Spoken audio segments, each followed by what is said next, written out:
Arus balik mudik Lebaran, pemudik di loket bus eksit tol Celika Kayu Agung alami peningkatan terjadi sejak H+5 Lebaran.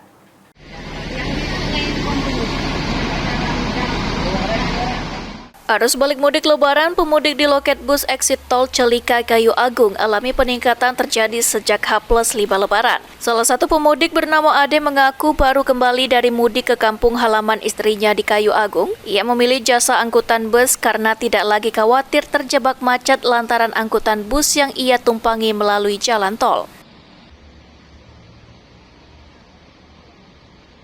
Kayu Agung. Oh, dari Kayu Agung. Mau tujuan ke Bandung. Ke Bandung. Mas, ini berapa Mas beli tiket kemarin?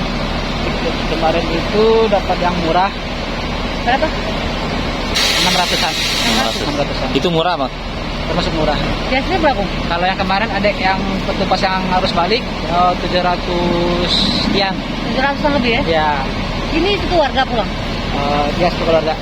Sementara itu, Tatang, salah satu sopir bus angkutan rute Palembang Kayu Agung, Bandung, mengatakan peningkatan jumlah penumpang angkutan bus sudah terjadi sejak H+5 Hari Raya Idul Fitri. Penumpang yang diangkut didominasi dari Palembang Kayu Agung dengan tujuan Bandung, Tasik, dan seputaran Jawa Barat.